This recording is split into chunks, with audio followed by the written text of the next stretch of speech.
नमस्कार, मैं हूं अर्चना सिंह। आगे आपको दिखाएंगे कंगना रनौत ने शिवसेना नेता संजय राउत पर कौन से सनसनीखेज आरोप लगाए। लेकिन पहले देख लेते हैं अब तक की देश और दुनिया की 100 बड़ी खबरें सिर्फ 10 मिनट में।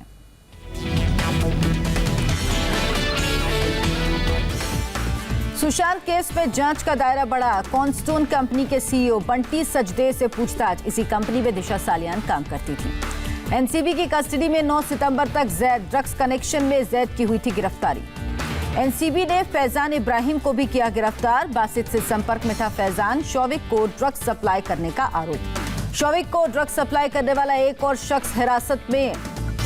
डायसन नाम के शख्स ने मुंबई के एक पार्क में की थी ड्रग डीलिंग। सुशांत केस में आज ईडी कर रही शौविक से पूछताछ। एनसीबी की जांच में भी रडार पर हैं शौविक।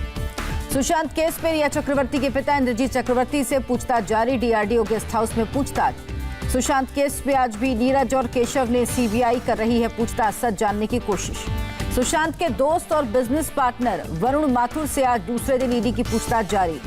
सुशांत के पिता के वकील विकास सिंह का बयान। परिवार को लगता है सुशांत की हत्या हुई है। सुशांत की बहन मीतू सिंह का ऑफिशियल स्टेटमेंट सामने आया। मीतू सिंह ने मुंबई पुलिस को बताया था सुशांत की बॉडी को उसने बेड पर देखा। मीतू ने 8 जून से 14 जून की एक बात मुंबई पुलिस को बताई। कहा सिद्धार्थ ने फोन करके सुसाइड की जानकारी दी थी। सुशांत की दूसरी बहन प्रियंका का बड़ा बयान। 2013 में सुशांत लो फील कर रहे थे। 2013 में सुशांत अंधेरी में मनोचिकित्सक से मिले थे। डॉक्टर से मिलने के बाद सुशांत ठीक हो गए थे। प्रियंका ने कहा 2013 से 2019 तक सुशांत ठीक थे। नवंबर 2019 में सुशांत ने दोबारा लो फील करने की कही बात। नवंबर 2019 में सुशांत ने इलाज शुरू किया। सुशांत ने मुंबई के डॉक्टर करसी चावड़ा से दवा ली। मार्च 2020 में लॉकडाउन लगा। सुशांत ठीक नहीं थे। सुशांत किताबें पढ़ते थे, योगा और मेडिटेशन करते थे। प्रियंका ने कहा मौत से 10 दिन पहले सुशांत से फोन पर बात हुई थी। सुशांत लो फील कर रहे थे। सुशांत के पिता के वकील विकास सिंह का बयान। कहा परिवार के खिलाफ दुष्प्रचार हो रहा। एनसीबी ने फयाज अहमद को गिरफ्तार किया। एनसीबी का खुलासा कनाडा या यूएस से आता था ड्रग्स। मुंबई से गोवा की पार्टियों में भेजी जाती थी drugs. Army chief general MM Naravane पहुंचे लद्दाख। चीन से तनाव के बीच सेना की तैयारियों का जायजा लेंगे। 2 दिन रहेंगे लद्दाख में। भारत और चीन के बीच आज फिर ब्रिगेड कमांडर लेवल की मीटिंग। आज चौथे राउंड की बातचीत। एलएसी पर बड़ी भारतीय सेना की तैनाती। आधे इलाके में सुरक्षा बलों की संख्या बढ़ी। भारत और चीन के बीच आज फिर होगी ब्रिगेड कमांडर लेवल मीटिंग। कल 7 घंटे चली थी तीसरे दौर की बातचीत। भारतीय सेना ने एलएसी पर बदली अपनी थोड़ी सी पोजीशन। पैंगोंग त्सो के उत्तरी छोर पर हल्का बदलाव। भारत किसी भी सूरत में ब्लैक टॉप और हेलमेट टॉप से पीछे हटने को तैयार नहीं। भारतीय सेना ने कहा यह कदम चीन को डराने के लिए नहीं। भारतीय सेना ने 10 पॉइंट पर निगरानी बढ़ाई। सर्विलांस के जरिए चीन की तैनाती पर रखी जा रही नजर। उत्तराखंड, हिमाचल और नेपाल से सटे बॉर्डर पर भी आईटीबीपी और एसएसबी की तैनाती को बढ़ाया गया। भूटान से सटी सीमा पर भी बढ़ाई गई संख्या। एलएसी पर घुसपैठ की कोशिश नाकाम होने पर चीन ने अलापा शांति राग। चीनी विदेश मंत्रालय ने द्विपक्षीय समझौता लागू करने में सहयोग की बात की। राजौरी में पाकिस्तान की फायरिंग में सेना के जेसीओ शहीद। 4 दिन के अंदर दूसरी घटना। पुंछ के 2 सेक्टर में भी पाकिस्तान की ओर से फायरिंग। पीएम मोदी के नाम से जुड़े एक ट्विटर अकाउंट पर आधी रात के बाद हैकर्स का अटैक। पीएम मोदी के पर्सनल वेबसाइट और मोबाइल ऐप से जुड़ा है अकाउंट। ट्विटर अकाउंट से देर रात कई ट्वीट किए गए। पीएम रिलीफ फंड में भी डोनेशन देने की बात की गई। करीब 1 घंटे बाद अकाउंट से ट्वीट्स डिलीट किए गए। पीएम मोदी के अकाउंट हैक होने पर ट्विटर प्रवक्ता का बयान। कहा अकाउंट की सिक्योरिटी के लिए कदम उठाए हैं। पूरे हालात की कर रहे जांच। चीन के साथ तनातनी के बीच आज US India strategic partnership forum को संबोधित करेंगे पीएम नरेंद्र मोदी। फोरम का आज तीसरा सालाना सम्मेलन। जाने माने राजनीतिज्ञ और विशेषज्ञ होंगे शामिल। बैंक और एनबीएफसी प्रमुखों के साथ आज वित्त मंत्री निर्मला सीतारमण की बैठक। कोरोना काल में तेजी से वित्तीय समाधान की कोशिश। राहुल गांधी ने फिर साधा पीएम मोदी पर निशाना। कहा मोदी का कैश मुक्त भारत दरअसल मजदूर, किसान और छोटा व्यापारी मुक्त भारत है। संसद के मॉनसून सत्र में प्रश्नकाल और प्राइवेट मेंबर बिल नहीं होगा। शून्यकाल के बारे में सभापति निर्णय लेंगे। मॉनसून में सांसदों के सवालों का लिखित जवाब देने पर सरकार कर रही विचार। मौखिक प्रश्न नहीं पूछ पाएंगे सांसद। एआईएमआईएम सांसद असदुद्दीन ओवैसी ने उठाए सवाल। कहा प्रश्नकाल का नहीं होना संविधान के खिलाफ। ममता बनर्जी ने पीएम को लिखी चिट्ठी। कहा जीएसटी बकाया न मिलने से राज्य के रेवेन्यू में कमी। जेईई मेंस परीक्षा पर सीएम ममता बनर्जी का बयान, कहा पश्चिम बंगाल के 75% छात्र परीक्षा में नहीं हो पाए शामिल।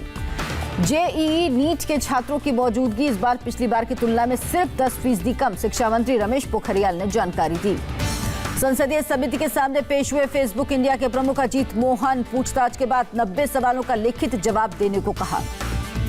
नीतीश कुमार की रैली से पहले जेडीयू ने लॉन्च किया डिजिटल प्लेटफॉर्म, 7 सितंबर को वर्चुअल रैली को संबोधित करेंगे नीतीश कुमार। मिशन कर्मयोगी के तहत सिविल सेवा परीक्षा के अधिकारियों को दी जाएगी खास ट्रेनिंग, केंद्रीय कैबिनेट का फैसला। सिविल सर्वेंट को भविष्य के लिए ज्यादा क्रिएटिव, कंस्ट्रक्टिव और इमेजिनेटिव बनाना मिशन कर्मयोगी का मकसद, प्रकाश जावड़ेकर ने दी जानकारी। उर्दू, कश्मीरी, डोगरी, हिंदी और इंग्लिश होगी जम्मू कश्मीर की ऑफिशियल लैंग्वेज, कैबिनेट मीटिंग में फैसला। रेलवे ने पहली बार सीईओ का पद बनाया, वीके यादव रेलवे बोर्ड के चेयरमैन के साथ सीईओ भी होंगे। ईडी ने हवाला डीलर नरेश जैन को किया गिरफ्तार, 550 शेल कंपनियों के जरिए 1 लाख करोड़ की मनी लॉन्ड्रिंग की हो रही जांच। गाजियाबाद में स्कूल फीस माफी को लेकर अभिभावकों का प्रदर्शन, अप्रैल, मई और जून महीने की स्कूल फीस माफ करने की मांग। ओडिशा के बौद्ध जिले में 2 पत्थरों के बीच फंसे 5 साल के बच्चे का रेस्क्यू, अस्पताल में भर्ती। वाराणसी में खिलौने बनाने वाले कारीगरों की सरकार से अपील, कहा सस्ते दामों पर बिजली मुहैया कराए सरकार, कोरिया की लकड़ी के इस्तेमाल से पाबंदी हटे। सूरत से आसमान पर सब्जियों के दाम, बाढ़ और बारिश से फसलों को नुकसान। देश में कोरोना ने तोड़ा अब तक का सारा रिकॉर्ड, एक दिन में मिले 83,883 ज्यादा पॉजिटिव केस, कुल केस 38,53,407 के पार। देश में एक दिन में कोरोना से 1,043 लोगों की मौत, अब तक वायरस ने 67,376 लोगों की जान ली। एक दिन में 67,874 लोग कोरोना से हुए ठीक, अब तक 29,70,000 से ज्यादा लोगों ने दी कोरोना को मात। देश में पिछले 24 घंटे में 11,70,000 टेस्ट हुए, स्वास्थ्य मंत्रालय ने कहा टेस्टिंग में आई तेजी से ज्यादा लोगों को बचाया जा सकेगा। कोरोना से मृत्यु दर घटकर 1.76% हुई, स्वास्थ्य मंत्रालय ने जानकारी दी। दिल्ली में कोरोना के लिए रिजर्व 14,000 बेड में 70% खाली, दिल्ली स्वास्थ्य मंत्रालय का बयान। दिल्ली में 2 महीने में सबसे ज्यादा कोरोना केस सामने आए, एक दिन में 2509 नए लोग संक्रमित, 19 लोगों की मौत। दिल्ली में मेट्रो चलाने की मिली मंजूरी, एलजी अनिल बैजल ने केजरीवाल सरकार का प्रस्ताव माना। महाराष्ट्र में फिर कोरोना ने तोड़ा रिकॉर्ड, एक दिन में 17,433 लोग संक्रमित, राज्य में कोरोना के 2,01,703 एक्टिव मरीज। मुंबई में कोरोना वायरस से 1,622 लोग कोरोना संक्रमित, मुंबई में संक्रमितों की कुल संख्या 1,48,569। महाराष्ट्र पुलिस में एक दिन में आए कोरोना के 424 नए केस, पिछले 24 घंटे में 5 पुलिसकर्मियों की मौत, अब तक 16,000 से ज्यादा पुलिसकर्मी हो चुके हैं संक्रमित। यूपी में फिर 5,716 लोगों की कोरोना रिपोर्ट आई पॉजिटिव, 24 घंटे में 75 लोगों की मौत। 3 दिन के सेल्फ आइसोलेशन में गए उत्तराखंड के CM Trivendra Singh Rawat, OSD corona positive. Bihar में एक दिन में कोरोना के 1,969 नए केस, 24 घंटे में 13 लोगों की मौत, राज्य में 88% लोग हो चुके हैं ठीक। पश्चिम बंगाल में कोरोना के 2,976 नए केस, मरीजों की संख्या 1,68,000 के पार। ओडिशा में एक दिन में कोरोना के 3,219 नए केस, 11 लोगों की मौत। राजस्थान में एक दिन में कोरोना के 705 नए केस, पिछले 24 घंटे में 7 लोगों ने गंवाई जान। तमिलनाडु में एक दिन में 5,990 लोग कोरोना संक्रमित, वायरस ने 98 लोगों को बनाया शिकार। कर्नाटक में 24 घंटे में कोरोना से 9,860 लोग संक्रमित, 113 लोगों की मौत।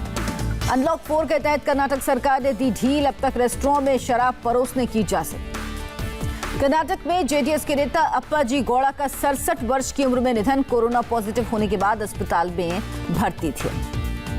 तेलंगाना में एक दिन में 2,817 नए केस, पिछले 24 घंटे में 2,611 लोग हुए डिस्चार्ज, 10 लोगों की मौत। केरल में 24 घंटों में 1,547 नए कोरोना संक्रमित, एक्टिव मरीजों की संख्या 21,923। त्रिपुरा के सीएम बिप्लब कुमार देब ने किया अगरतला में जीबी अस्पताल का दौरा, कोरोना रोकने की तैयारियों का जायजा लिया। दिल्ली में 9 रेलवे स्टेशन पर 503 आइसोलेशन कोच तैनात किए जाएंगे, 8,048 बेड होंगे। परीक्षाओं को लेकर स्वास्थ्य मंत्रालय ने जारी की एसओपी, मास्क और हैंड सैनिटाइजर मुहैया कराने होंगे। विदेश से आने वाले यात्रियों के लिए राहत भरी खबर, भारत पहुंचने पर एयरपोर्ट पर ही करा सकते हैं कोविड का टेस्ट, नेगेटिव आने पर इंस्टीट्यूशनल क्वारंटीन की जरूरत नहीं। आईपीएल 2020 पर जारी है कोरोना वायरस की मार, बोर्ड के अहम medical team member corona positive. 7 सितंबर से चलेंगी नोएडा मेट्रो, रेल कॉर्पोरेशन ने जारी की गाइडलाइंस। सोमवार से शनिवार तक सुबह 7 से 11 और शाम 5 से रात 9 बजे तक चलेगी मेट्रो, रविवार को सुबह 8 से 11 बजे तक और शाम 5 से रात 9 बजे तक चलेंगी मेट्रो। आरोग्य सेतु में ग्रीन स्टेटस वाले ही नोएडा मेट्रो में सफर कर सकेंगे। मास्क पहनने, सोशल डिस्टेंसिंग का विशेष ध्यान रखना होगा। अनलॉक 4 में एयरलाइंस कंपनियों को राहत, अब पूरी क्षमता से 60% पैसेंजर ले जा सकती हैं विमानन कंपनियां। पीएम केयर फंड में तेजी से बढ़ा डोनेशन, महज 5 दिन में आए करीब 3077 करोड़ रुपए। दुनिया भर में कोरोना के 2 करोड़ 61 लाख से ज्यादा केस, अब तक 8,66,000 से ज्यादा मौत की खबर। सैलाब से यूपी के 14 जिलों का बुरा हाल, अब तक 550 से ज्यादा गांव पानी में डूबे। प्रयागराज में गंगा नदी उफान पर, निचली बस्तियों में भरा पानी। यूपी में बाढ़ बारिश बनी मुसीबत, जून से अगस्त तक अब तक 35 लोगों की हुई मौत, जबकि 157 मकान क्षतिग्रस्त। उत्तराखंड में शुरू हुआ मसूरी देहरादून में काम, लैंडस्लाइड की वजह से बंद थी सड़क। असम में मुख्य धारा में लौटे अलगाववादियों को आत्मनिर्भर बनाने के लिए आर्मी ने एनजीओ के साथ मिलकर शुरू किया प्रोजेक्ट। पेड़ों की छाल से इको फ्रेंडली प्लेट बनाने का दिया काम। दिल्ली से सटे गाजियाबाद में पुलिस ने एक शख्स को किया गिरफ्तार, नौकरी दिलाने के नाम पर ठगी का मामला। गाजियाबाद की वसुंधरा में बनाया था कॉल सेंटर, कई मोबाइल, कंप्यूटर और सिम कार्ड्स बरामद। कानपुर में 27 माफियाओं की संपत्ति होगी जब्त, कानपुर एनकाउंटर के आरोपी जय वाजपेयी की प्रॉपर्टी भी जब्त होगी। अमृतसर एयरपोर्ट पर कस्टम ने 1 किलो सोना बरामद किया, सोने की कीमत करीब 51 लाख रुपए। 1 अप्रैल से 1 सितंबर के बीच 26 लाख से ज्यादा लोगों के टैक्स का रिफंड, 98,625 करोड़ रुपए का रिफंड।